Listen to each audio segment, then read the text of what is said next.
हजरत अबू बकर सिद्दीक, हजरत इब्ने जुबैर, हजरत अली रज़ी अल्लाह ताला अन्हो वगैरह की नमाजों के हालात।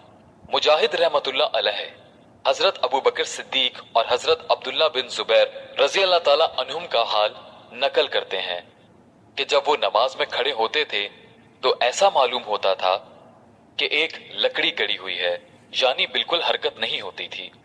उलमा ने लिखा है हजरत इब्ने जुबैर रज़ी अल्लाह ताला अन्हो ने हजरत अबू बकर सिद्दीक रज़ी अल्लाह ताला अन्हो से नमाज सीखी और उन्होंने हुजूर सल्लल्लाहु अलैहि वसल्लम से, यानी जिस तरह हुजूर सल्लल्लाहु अलैहि वसल्लम नमाज पढ़ते थे उसी तरह अबू बकर सिद्दीक रज़ी अल्लाह ताला अन्हो पढ़ते थे और उसी तरह अब्दुल्ला बिन जुबैर रज़ी अल्लाह ताला अन्हो। साबित रज़ी अल्लाह ताला अन्हो कहते हैं कि अब्दुल्ला बिन जुबैर रज़ी अल्लाह ताला अन्हो की नमाज ऐसी होती थी कि गोया लकड़ी एक जगह गाड़ दी। एक शख्स कहते हैं कि इब्ने जुबैर रज़ी अल्लाह ताला अन्हो जब सजदा करते थे तो इस कदर लंबा और बेहरकत होता था कि चिड़ियां आकर कमर पर बैठ जाती। बाज मर्तबा इतना लंबा रुकू करते कि तमाम रात सुबह तक रुकू ही में रहते। बाज औकात सजदा इतना ही लंबा होता कि पूरी रात गुजर जाती। जब हज्जाज की हजरत इब्ने जुबैर रज़ी अल्लाह ताला अन्हो से लड़ाई हो रही थी तो एक गोला मस्जिद की दीवार पर लगा, जिससे दीवार का एक टुकड़ा उड़ा और हजरत इब्ने जुबैर रज़ी अल्लाह ताला अन्हो के हलक और दाढ़ी के दरमियान को गुजरा, मगर ना इनको कोई इंतशार हुआ और ना रुकू सजदा मुख्तसर किया। एक मर्तबा नमाज पढ़ रहे थे, बेटा जिसका नाम हाशिम था पास सो रहा था। छत में से एक सांप गिरा और बच्चे पर लिपट गया।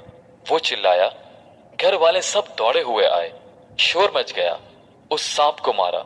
इब्ने जुबैर रज़ी अल्लाह ताला अन्हो उसी इत्मीनान से नमाज पढ़ते रहे।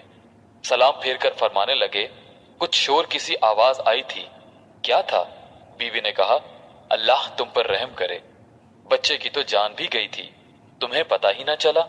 फरमाने लगे, तेरा नास हो, अगर नमाज में दूसरी तरफ तवज्जो करता तो नमाज कहां बाकी रहती। हजरत उमर रज़ी अल्लाह ताला अन्हो के आखिर जमाने में जब उनके खंजर मारा गया, जिसकी वजह से उनका इंतकाल हुआ, तो हर वक्त खून बहता था और अक्सर गफलत भी हो जाती थी। लेकिन उस हालत में भी जब नमाज के लिए मुतनब्बे किए जाते तो उसी हालत में नमाज अदा फरमाते और इरशाद फरमाते कि इस्लाम में उसका कोई हिस्सा नहीं जो नमाज छोड़ दे। हजरत उस्मान रज़ी अल्लाह ताला अन्हो रात जागते और एक रकात में पूरा कुरान शरीफ खत्म कर लेते। हजरत अली रज़ी अल्लाह ताला अन्हो की आदत शरीफा ये थी कि जब नमाज का वक्त आ जाता तो बदन में कपकपी आ जाती और चेहरा जर्द हो जाता। किसी ने पूछा कि क्या बात है?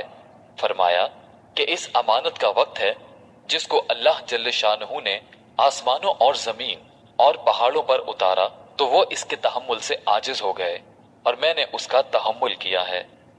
खलफ बिन अय्यूब रज़ी अल्लाह ताला अन्हो से किसी ने पूछा कि तुम्हें नमाज में मक्खियां दिख नहीं करती? फरमाया कि फासिक लोग हुकूमत के कोड़े खाते हैं और हरकत नहीं करते और उस पर फख्र करते हैं और अपने सब्र तहम्मुल पर अकड़ते हैं कि इतने कोड़े मारे मैं हिला तक नहीं। मैं अपने रब के सामने खड़ा हूं और एक मक्खी की वजह से हरकत कर जाऊं।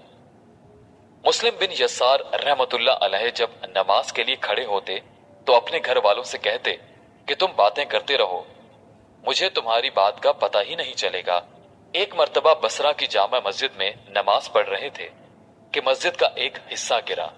लोग उसकी वजह से दौड़े, वहां जमा हुए, शोर शगब हुआ, मगर उनको पता ही ना चला। हातिम असम रहमतुल्लाह अलैह से किसी ने उनकी नमाज की कैफियत पूछी तो कहने लगे कि जब नमाज का वक्त आता है तो वजू के बाद उस जगह पहुंचकर जहां नमाज पढ़ूंगा थोड़ी देर बैठता हूं कि बदन के तमाम हिस्सों में सुकून पैदा हो जाए।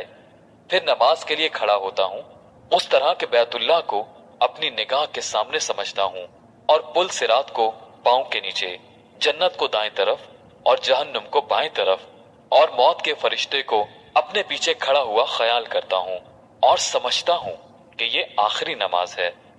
उसके बाद पूरे खुशू खुजू से नमाज पढ़ता हूँ और उसके बाद उम्मीद और डर के दरमियान रहता हूँ कि ना मालूम कबूल हुई या नहीं।